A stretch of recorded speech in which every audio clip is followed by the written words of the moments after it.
বিহুৰ ওলগ যাচিলোঁ আৰু আমি আজি এই দেৰগাঁও আফুৱা গাঁৱৰ যুৱ সংঘৰ প্ৰাংগণত আমি আফুৱা গাঁৱৰ ৰাইজ মিলি একগোট হৈ আমি আজি কাতি বিহু উদযাপন কৰিবলৈ লৈছোঁ আৰু আমি প্ৰথমে সকলোৱে জানেই আমাৰ জুবিন গাৰ্গদেৱৰ আজি শ্ৰদ্ধাঞ্জলি জনালোঁ প্ৰথমে।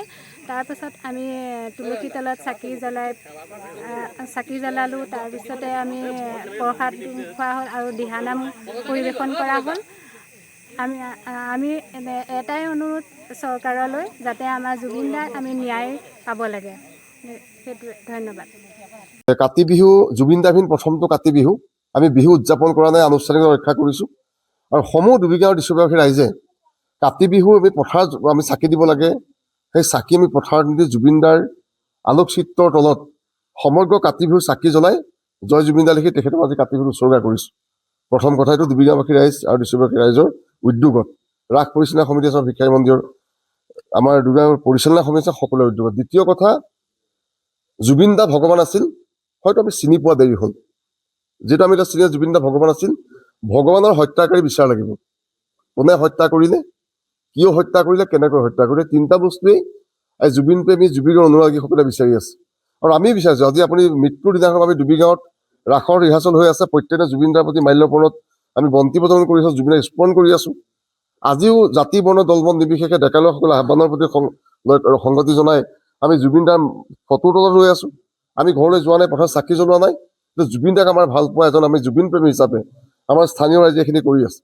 স্থানীয় ৰাইজৰ মোৰ জ্যেষ্ঠতা জিতেন পিতাই এটা কথাই কৈছে, জুবিন দাৰ মৃত্যু কেনেকৈ হ'ল।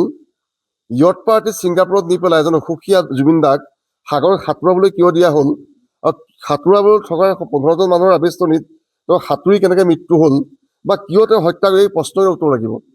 মূল কথা বিহুৰ দিনাখন কৈছোঁ, পবিত্ৰ কাতি বিহুৰ দিনাখন কৈছোঁ, জুবিন দাৰ ৰাজনীতি নচলিব, শ্লোগান এটাই হ'ব, জয় জুবিন দা, আৰু প্ৰতিবাদৰ ভাষা এটাই হ'ব, জাষ্টিছ ফৰ জুবিন দা।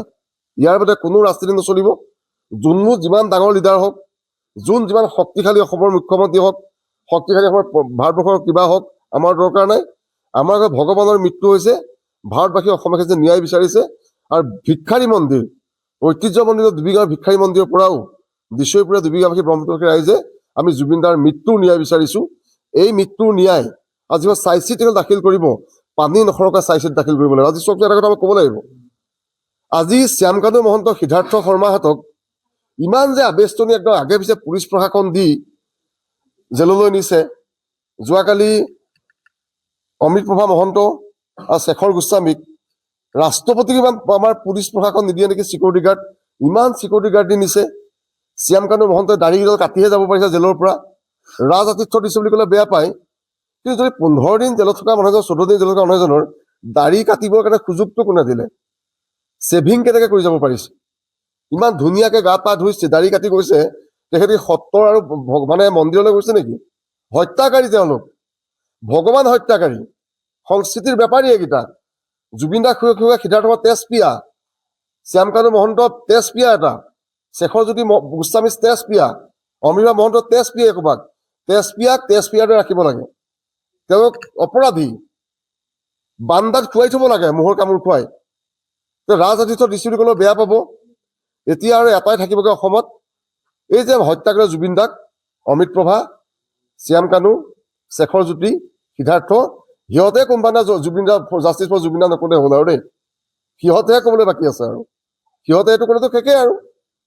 আমিও ন্যায় বিচাৰিছোঁ। গতিকে শ্লোগান এটা, জয় জুবিন দা, আৰু সংলাপ এটা, জাষ্টিছ ফৰ জুবিন দা। বেলেগ কোনো ৰাজনীতি ইয়াত নচলিব, স্পষ্ট কথা।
খবৰৰ বাবে যোগাযোগ কৰক 7099017330 লগতে 7099017110 নম্বৰত।